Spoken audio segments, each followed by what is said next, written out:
Hello everyone, welcome to Vandana classes. My name is Vandana और आज हम स्टार्ट करने जा रहे हैं अपने entire UGC NET paper two commerce की सीरीज़ को। ये ऑल एस्पिरेंट्स ऑफ कॉमर्स के लिए बेनिफिशियल होगी और आज की हमारी नई यूनिट है किससे? इंटरनेशनल बिजनेस से।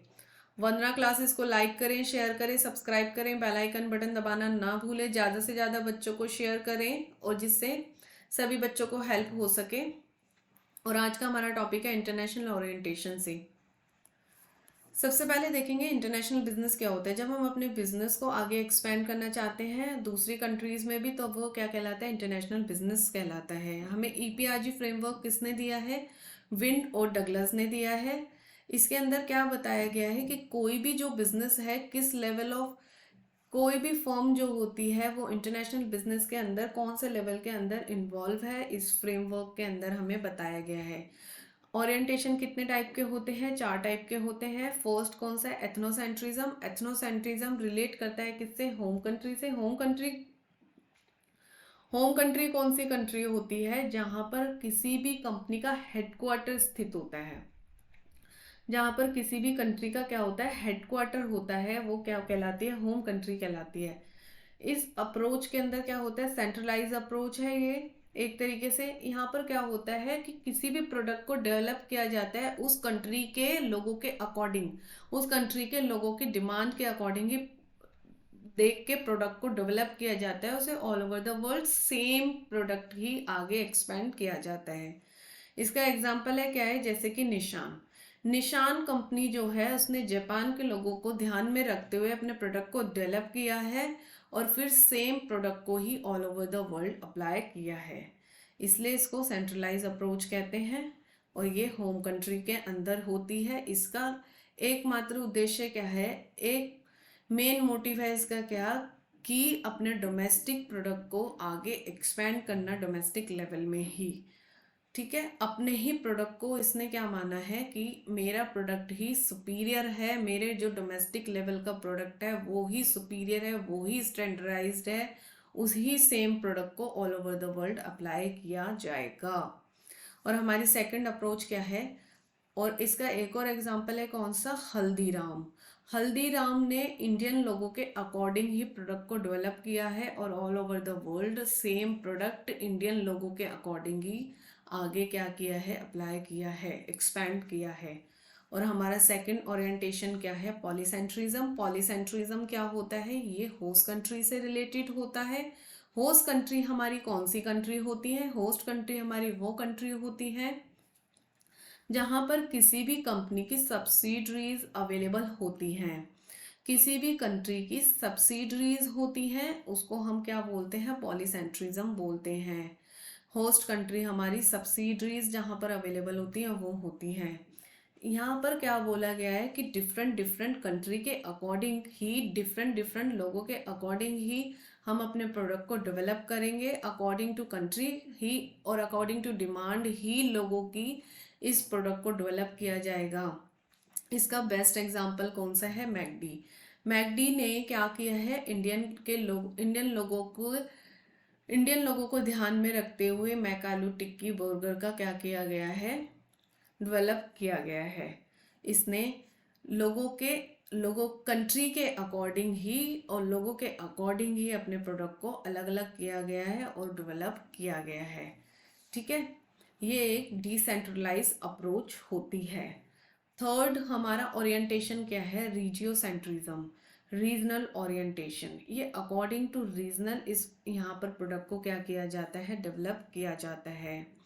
ये समराइज है किसका? एथनोसेंट्रिज्म और पॉलीसेंट्रिज्म का। होम कंट्री और होस्ट कंट्री दोनों का इंटीग्रेशन है हमारा क्या? रिजियोसेंट्रिज्म। ठीक है, यहाँ पर अकॉर्डिंग टू रीजनल ही प्रोडक्ट को डेवलप किया जाता है। इसका एग्जाम्पल है क्या? Cosmetic product. जैसे कि बांग्लादेश, पाकिस्तान और इंडिया तीनों को लोगों को ध्यान में रखते हुए एक ही टाइप का कॉस्मेटिक प्रोडक्ट को यहाँ पर बनाया गया है। फोर्थ हमारा क्या है? जियोसेंट्रिज्म। जियोसेंट्रिज्म रिलेट करता है किससे? वर्ल्ड ओरिएंटेशन से। यहाँ पर क्या होता है कि एक ही प्रोडक्ट, यहाँ पर प्रोडक्ट का क्या होता है? स्टैंडर्डाइज्ड।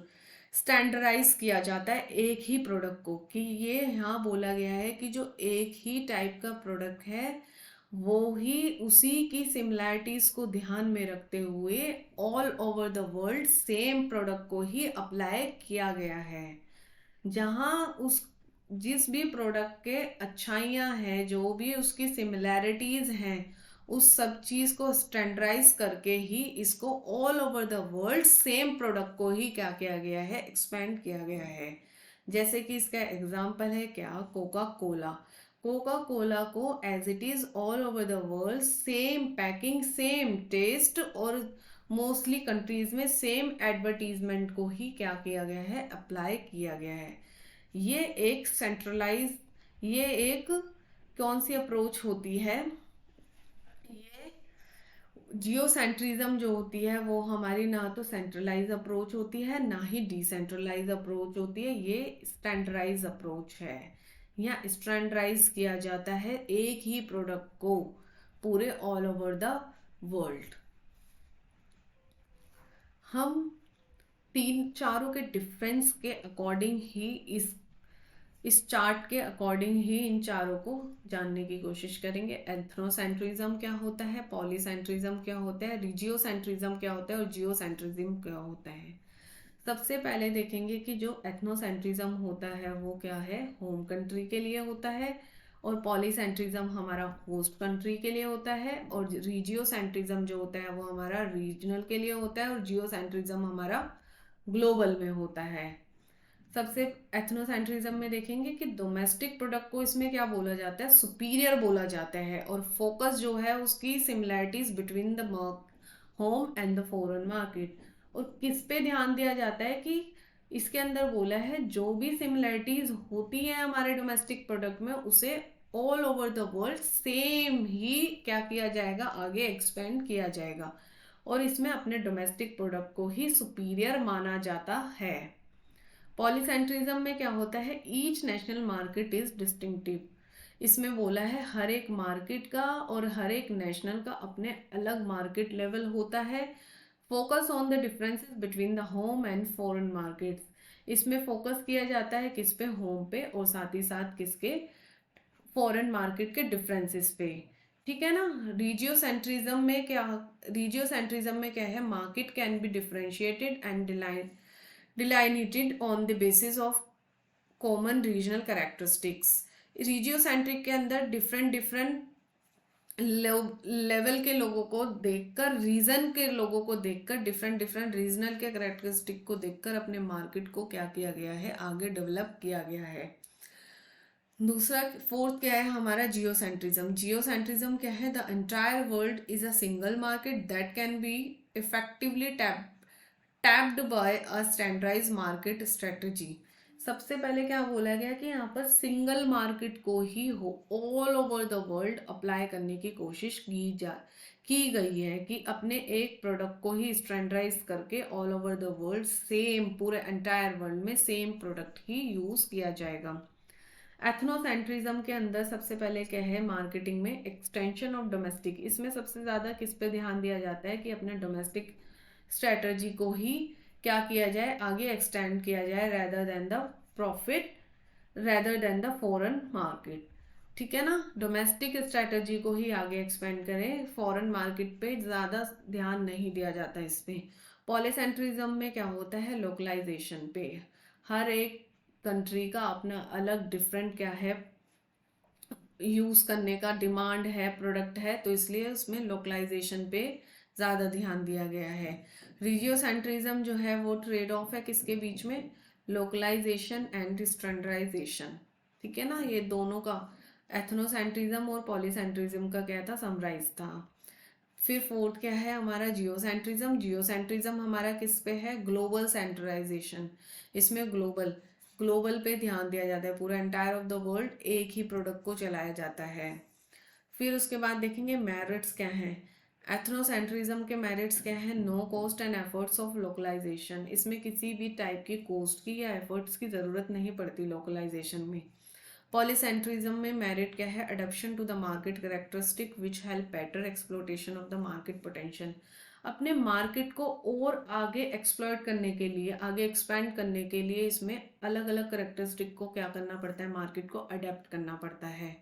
रीजियोसेंट्रिज्म की मेरिट क्या है, some of the advantage of both the localisation and standardisation and strategies. इसके अंदर दोनों पे ही ध्यान दिया जाता है, ठीक है ना, लोकलाइजेशन पे भी और साथ ही साथ हमारे किस पे, स्टैंडर्डाइजेशन पे भी ध्यान दिया जाता है। जियोसेंट्रिज्म क्या है, economies of scale and lower cost advantage of pace. इसके अंदर क्या किया जाता है, अपने स्केल को बढ़ाया जाता है और इसमें कम कॉस्ट लगती है, क्योंकि ज़्यादा इसमें स्टैंडर्डाइज प्रोडक्ट को इसके अंदर क्या किया जाता है, ज़्यादा तो डिफरेंट किया नहीं जाता, प्रोडक्ट को, सेम प्रोडक्ट को एक जैसा चलाया जाता है, बस क्या होता है इसमें अपने इकोनॉमीज ऑफ स्केल को बढ़ाना होता है इसमें, ठीक है ना। एथनोसेंट्रिज्म का डिमेरिट्स क्या है ये देखेंगे। एथनोसेंट्रिज्म में क्या है, limit the scope of exploitation of the international business opportunities. इसके अंदर क्या होता है, खाली डोमेस्टिक पे ध्यान दे देकर इसके अंदर हम अपने इंटरनेशनल बिजनेस अपॉर्चुनिटी को क्या कर देते हैं, ज़्यादा यूज़ नहीं कर पाते हैं। ज़्यादा हम इंटरनेशनल बिजनेस की तरफ ध्यान न देकर खाली डोमेस्टिक प्रोडक्ट पे ही ज़्यादा ध्यान दिया जाता है। पॉलीसेंट्रिज्म में क्या होता है, हाई कॉस्ट ऑफ अडेप्शन, क्योंकि डिफरेंट डिफरेंट कंट्रीज के अंदर जाएंगे और डिफरेंट डिफरेंट करेक्टरिस्टिक को अडेप्ट करेंगे, तो इससे हमारी कॉस्ट क्या होगी, ज़्यादा लगेगी। रीजियोसेंट्रिज्म में क्या होता है, neglect of intra regional difference in the business environment. इस अंदर क्या होता है, इंट्रा रीजनल डिफरेंसेस को निग्लेक्ट किया जाता है, ठीक है ना। इसमें क्या होता है, एंटायर रीजनल, एक पूरे के पूरे रीजनल को ध्यान में देखा जाता है, इंट्रा पे ध्यान न देके इंटर रीजनल पे ज़्यादा इसमें क्या किया जाता है, फोकस किया जाता है। जियोसेंट्रिज्म क्या है, standardisation will not be successful in many case, क्योंकि स्टैंडर्डाइजेशन जो है वो डिफिकल्टी होगा हर एक प्रोडक्ट के लिए, क्योंकि इसमें lots of integration and coordination की हमें क्या पड़ेगी, इसमें ज़रूरत पड़ेगी। ज़्यादा से ज़्यादा कोऑर्डिनेट जब हमारा प्रोडक्ट होगा, ज़्यादा से ज़्यादा क्या होगा, इंटीग्रेशन होगा इसमें लोगों का, तभी हम इस प्रोडक्ट को आगे सरवाइव कर पाएंगे। आई होप सबको बहुत अच्छे से समझ में आया होगा ये चारों डिफरेंस, और हमारा ईपीआरजी मॉडल बहुत ही इम्पॉर्टेंट है ये एग्जाम पॉइंट ऑफ व्यू से। Thank you so much. I hope सभी को अच्छे से समझ में आया होगा। वंदना क्लासेस को लाइक करें, शेयर करें, सब्सक्राइब करें, बेल आइकन बटन दबाना ना भूलें, जिससे क्लास की नोटिफिकेशन टाइम टू टाइम